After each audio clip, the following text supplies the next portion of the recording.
ආයිබෝවන් සුබ දවසක්. ඔයාලා හැමෝම සකුරා වර්ල්ඩ් YouTube channel එකට සාදරයෙන් පිළිගන්නවා. මම ඔයාලට මේ channel එකෙන් ජපන් භාෂා දැනුම ලබා දෙන්න බලාපොරොත්තු වෙනවා. මුලින්ම ජපානය ගැන අපි ටිකක් කතා කරමු. ජපානය කියන්නේ ගොඩක් දියුණු හරිම ලස්සන රටක්. වෙනස් ආහාර රටා, ඇඳුම් පැළඳුම්, විවිධ ආගම්, විවිධ චාරිත්‍ර වාරිත්‍ර වෙනම සංස්කෘතියක් තියෙන හරිම සුන්දර රටක් තමයි ජපානය කියන්නේ. අපි හැමෝම ආසයි එහෙම රටක ජීවත් වෙන්න.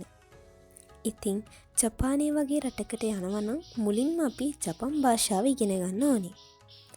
අපි දැන් බලමු ජපන් භාෂාව මොන වගේද කියලා. ජපානයට ජපන් භාෂාවෙන් මොකක්ද කියන්නේ කියලා අපි ඉගෙන ගමු. ජපානයට ජපන් භාෂාවෙන් කියන්නේ නිහොන් කියලා. නිහොන්.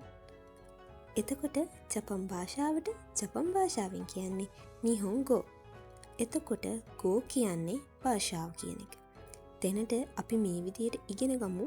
ඉස්සරහට අපිට තවත් වැඩිදුර විස්තරත් එක්ක මේවා ඉගෙන ගන්න පුළුවන්. ඊළඟට අපි ජපන් භාෂාවේ හෝඩි ගැන කතා කරමු. ජපන් භාෂාවේ හෝඩි 3ක් තියෙනවා. හිරගනා, කතකනා සහ කන්ජි කියලා. එතකොට හිරගනා හෝඩිය කියන්නේ මොකද්ද? මේ හිරගනා හෝඩියේ තියෙන අකුරු වලින් තමයි ජපානයට ආවෙනික සියලුම දේවල් ලියන්නේ.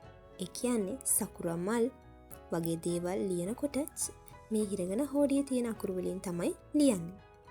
එතකොට කතකනා. කතකනා කියන්නේ ජපානයෙන් පිටත ඇති සියලුම දේවල්, විදේශීය නම්, ගම් මේ වගේ දේවල් මේ හෝඩියෙන් තමයි ලියන්නේ. එතකොට ශ්‍රී ලංකාව වගේ දෙයක් ලියනකොට කතකනා හෝඩියෙන් තමයි අපි ලියන්නේ. එතකොට මොකද්ද මේ කන්ජි කියන්නේ? කන්ජි කියන්නේ චීනයේ ඉඳන් අපු හෝඩිය. මේවා රූපාක්ෂර කියලා කියනවා. එතකොට මේ වගේ රූපාක්ෂරයකින් සමහර වෙලාවට වචනයක් නිරූපණය වෙනවා. ඔයාලට දැන් මේ පේන්නේ හිරගනා හෝඩිය. හිරගනා හෝඩියේ මූලික අකුරු 46ක් තියෙනවා. අපි ඉස්සරහට ඒ අකුරු පිළිවෙලට ඉගෙන ගමු. එතකොට ඔයාලට දැන් මේ පේන්නේ කතකනා හෝඩිය. ඒකෙත් අකුරු 46ක් තියෙනවා. ඒ හිරගනා හෝඩියේ තියෙන අකුරු ටිකම තමයි ඒවා අපි ඉස්සරහට ලියන විදිය ඉගෙන ගමු.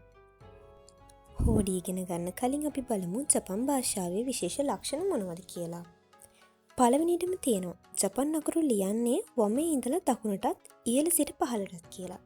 ඒ අකුරු ලියද්දි ඔයාලට තවදුරටත් පැහැදිලි වෙයි. ඒ කියන්නේ ජපන් අකුරු ලියන්නේ වමේ ඉඳලා දකුණටත් ඉහළ සිට පහළටත්. දෙවෙනියට තියෙන්නේ ස්ත්‍රීලිංග පුරුෂලිංග ભેදයක් නැහැ කියන එක. ඒ කියන්නේ ජපන් භාෂාවේ ගොඩක් දේවල් වලට ස්ත්‍රීලිංග පුරුෂලිංග කියලා ભેදයක් නැහැ. ඒක ඉස්සරහට අපි වචන ඉගෙන ගනිද්දී ඔයාලට තේරුම් යයි. තුන්වෙනියට තියෙන්නේ ඒක වචන බහුවචන ભેදයක් නැහැ කියන එක. ඒ කියන්නේ ගොඩක් වචන ලියද්දි ඒක වචන බහුවචන කියලා අපි සිංහල භාෂාවේ වෙන් කරනවා වගේ ජපන් භාෂාවේ වෙන් කරන්නේ නැහැ. ඒකත් ඔයාලට වචන ඉගෙන ගනිද්දී ඉස්සරහට පැහැදිලි වෙයි.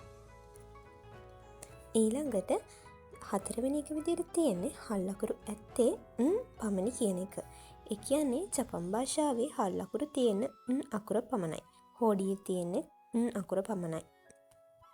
පස්වෙනි එක විදිහට තියෙන්නේ ජපන් භාෂාවේ පහත අකුරු භාවිතා නොවන අතර ඒ වෙනුවට වෙනත් අකුරු භාවිතා කරනවා කියලා.